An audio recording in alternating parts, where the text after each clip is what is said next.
that's kind of a legacy premise, you know, Right. differential. So Right. we have a software differential. Now the Equinox is a front-wheel drive vehicle. Did you sort of maintain that configuration, or the drive motors in the front or in the rear?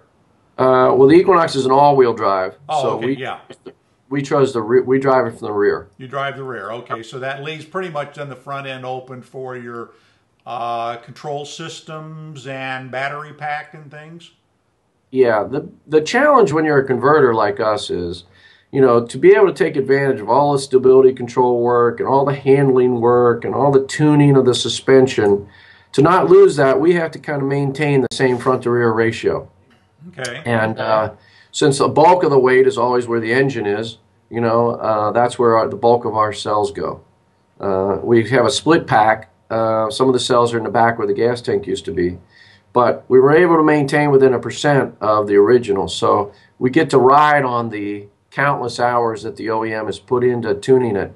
You know, if you had to do that from scratch, that's quite an undertaking. Right, right. So now so this is a vehicle that, again, I could, I go buy my Equinox off the lot, or get it, you know, through some trading mechanism or another. I acquire it, I can bring it to you.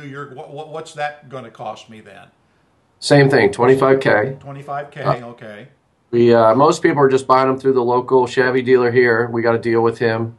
They don't have to pay for it until the conversion's done, so they just, you know, it's one thing at the very end. We make it kind of seamless to them. Okay. They get a deal. He gives them a good deal, and so it's kind of a one-stop shopping. If a customer wants one, we make it painless. Right. Now, you know, when you get a vehicle like this, people are going to, first thing is, I'm going to go buy this Chevy Equinox, and it might be a used one or a new one, whatever. May have some of the warranty still left on it. What happens to that warranty? Right. So we're a converter officially, so we run under the Magnuson-Moss Act. That is something that was built for converters, whether it was a company making campers out of vans or muscle shops. And basically that says that anything that's not affected by the conversion still must be warranted from the manufacturer. So, for example, the entire electronics of the Equinox we leave untouched. So we still have the 12-volt lead acid battery in there. Even though we have a 350-volt DC battery in there, we still have that little 12-volt in there, so that in the case of the Equinox, the GM system electrically is not altered. So we don't touch, you know, if the radio were ever to blow out, you know, it's the manufacturer must warrant it because we don't touch it. Okay. So we go through a lot of effort too. We don't touch the airbags. We don't touch the hydraulic brakes.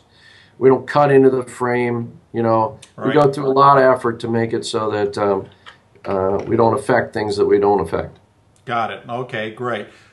So let's talk about the Iceland thing, which I'm sure that has to really have excited you to get an order for 1,000 vehicles over the next 5 years. Now, are those all going to be Equinoxes, or are there going to be some other vehicles in that mix?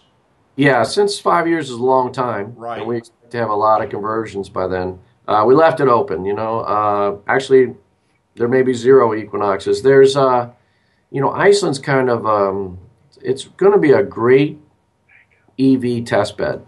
Yeah. You know, the density, there's only 200,000 cars. Right, and they're all around Reykjavik. Right. So, you know, the density, if we have 1,000 electric cars in there, that density would be the highest of anywhere on the planet. You know, even EV world in LA, you know, not be nearly that dense of a experiment. So, you know, it's they have short commutes, like you talked about. They all live near the capital. Contrary to popular belief, it doesn't get, you know, too cold there. It doesn't get too hot. So, you know, batteries don't like the extremes. So it's great for that. Gas is high. Electricity is almost free. And they love SUVs. Yeah, you know, exactly. So SUVs are 20% of the market here, which is the biggest segment, but they are 35% of the Iceland market. Yeah, well, from what I saw, it looked like it was closer to 60%. Right. An awful lot of them there.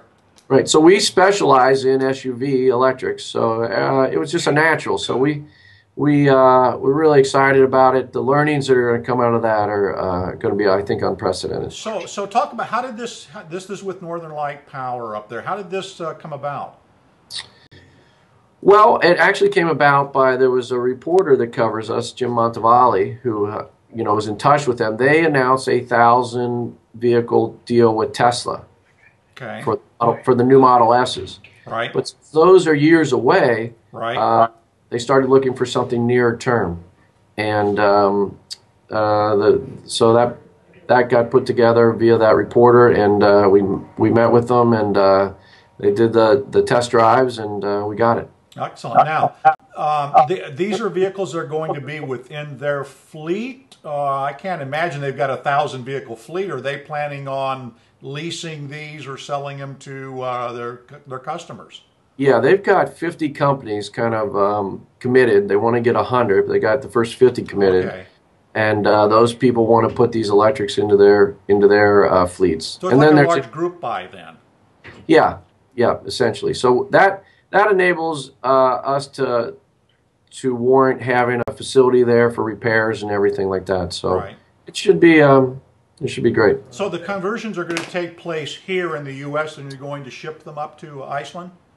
We think, but we did leave it open. I mean, given all the complexities and the taxing and everything that we're not completely well versed in, we may convert if we're talking to a few OEMs about partnering with us on this deal. Okay. So they would get shipped gliders to us or to Iceland, and we'll convert them here or in Iceland, whichever makes sense. It doesn't. Right. These batteries are heavy, to ship them twice and the car twice might not make sense. So we've left it open. We may actually convert them in Iceland. Right, and I think if I remember correctly, there is the university up there at Reykjavik. I think there is some expertise in the way of some electric vehicle technology up there already. Good. I'm not aware. So apart from the deal that you had with the Detroit Detroit Edison. Detroit Edison. You've got a couple of the vehicles at Daytona, Dayton Power Light. Dayton Power. You've got this Northern Lights thing. Is that pretty well tapping you out? Or are you still out there looking for business opportunities? Oh yeah, we're we think that's just the kind of start. The Equinoxes, we got that recipe down and we can crank those out. But we are, we decided that. We did the Equinox without GM's help, and that took quite a bit of effort. We are working with an OEM.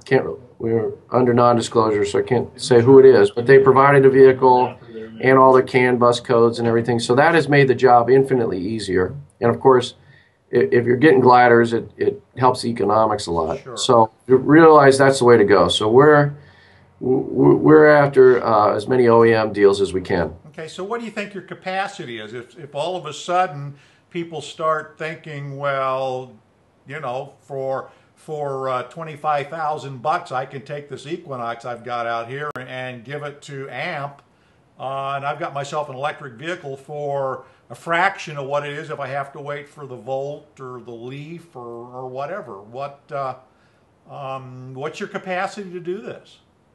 Well, we're a small shop, but we've always had it in our minds of, we got to build this so they can scale. And so, for example, the same drivetrain that's in the Skies and the Solstices is in the Equinox, and that's what's going in the Detroit Edison's Saturn Views. We're converting Saturn Views for them, which is okay. And we're able to do all that. It's the same batteries. We modify the packs to fit the logistics of the individual donor cars, but we've made it pretty, so we get a lot of leverages. We don't have to invent a new drivetrain each time. Now, we couldn't do a super compact car. I mean, our drivetrain is big and powerful and needs to be in a larger car. But almost any SUV, I think it's fair to say, is fair game for us. So we've made it so that we can grow it. All our suppliers, we've made sure, we've touted pretty much that the motors that are inside of our drivetrain come from Remy. They've made 100,000 of those for GM and Daimler's hybrids. Okay. Those are, I don't say infinite, but they're at the ready. All the A lot of the cost has been leveraged out of them. They've got 100 million miles on those. They know they're not going to break, and we have a direct deal with them. Good. So key components we've made sure we won't run out of. So what are you doing for batteries then? Obviously lithium.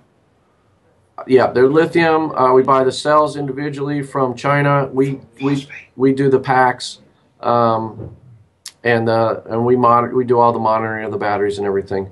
So with different systems. So what kind of warranty are you offering then on that? Is that something you're picking up, or is that something you've worked with the Chinese manufacturer on?